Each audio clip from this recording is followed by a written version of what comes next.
अस्सलामु अलैकुम वरहमतुल्लाह। मेरा नाम प्रोफेसर अब्दुल बासित है। मैं डायरेक्टर हूँ बक़ाई इंस्टीट्यूट ऑफ डायबिटीज़ एंडोक्राइन का, प्रोफेसर ऑफ मेडिसिन हूँ बक़ाई मेडिकल यूनिवर्सिटी में और सेक्रेटरी जनरल हूँ डायबिटिक एसोसिएशन ऑफ पाकिस्तान में।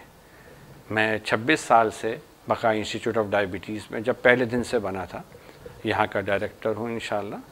और हम हेल्थ के हवाले से आज आपको बहुत इम्पॉर्टेंट मैसेज स्कॉटलैंड फार्मा के थ्रू देना चाह रहे हैं। रमज़ान की आमद है, बहुत मुबारक महीना है और इंसानों के लिए अल्लाह पाक ने रमज़ान के ज़रिए से बेशुमार सेहत के भी फ़ायदे रखे। तो अजर तो अल्लाह ही देगा रोज़ों का इंशाअल्लाह। पर रमज़ान के अंदर हम आम तौर पे लोगों को देखते हैं कि जो रोज़ों का सही एहतमाम करते हैं अल्लाह पाक उनका वज़न भी कम करवाते हैं, उनका कोलेस्ट्रॉल भी कम होता है, ब्लड प्रेशर और डायबिटीज़ से भी बचा जा सकता है अगर लोग रमज़ान के रोज़ों को वैसे रखें जैसे रखने का हक़ है। और हमारे मरीज़ चूँकि हम डायबिटीज़ के हवाले से ताल्लुक़ रखते हैं, डायबिटीज़ के मरीज़ों को तो अक्सर रमज़ान के रोज़ों से बहुत फ़ायदा होता है।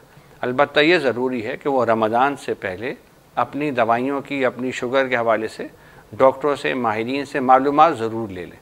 प्रोफेसर याकूब साहब हमारे तकरीबन पिछले 14 साल से रमज़ान एंड हज स्टडी ग्रुप को हेड कर रहे हैं और हमने इन 14 सालों में कई आर्टिकल्स, कई साइंटिफिक रिसालों के ज़रिए से साबित किया है कि कई मरीज़ों के लिए, अक्सर मरीज़ों के लिए 80% plus diabetics can fast safely. वो आराम से, सहूलत के साथ रोज़ा रख सकते हैं। शर्त ये कि रोज़ों से पहले आकर मिलें डॉक्टर्स के साथ। डॉक्टर्स उनकी दवाइयों की तब्दीली तजवीज़ करें कि अफ्तार में क्या लेना है, सहरी में क्या लेना है और दवाइयाँ कैसे लेनी है, पानी कितना पीना है, अपनी वर्जिश का कैसे ख्याल रखना है। अगर ये चीज़ें ख्याल कर लें तो अक्सर मरीज़ रोज़ा रख सकते हैं। बाकी इसी तरह ब्लड प्रेशर के हवाले से भी लोग काम कर रहे हैं। स्ट्रोक सोसाइटी डायबिटीज़ और स्ट्रोक के हवाले से काम कर रही है, किडनी डॉक्टर्स काम कर रहे हैं।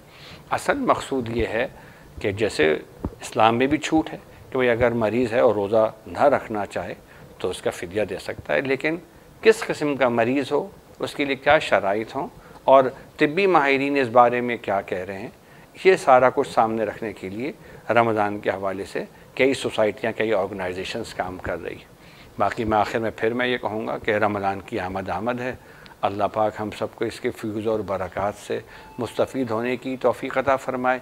ये जो हमने रमज़ान को फ़ास्टिंग की जगह फ़ीस्टिंग का महीना समझ लिया, इससे बहुत ज़्यादा फ़ायदा नहीं हो पा रहा। मसलन लोगों ने जो पूरे साल नहीं खाने खाते वो सोचते हैं वो रमज़ान में शायद खाने ज़रूरी हैं। पकोड़े भी हों, समोसे भी हों, रोल भी हों, छोले भी हों, चाट भी हो, कचालू भी हों, शरबत भी हो, सुबह खजला फेनी भी हो। ये जो जहन बन गया है कि रमज़ान का महीना ग़ालिबन खाने का महीना है, इसके जहन को हटाना होगा। इससे तो रोज़े की जो रूहानी स्पिरिट है वो भी ख़त्म हो रही और सेहत को भी नुकसान हो रहा है।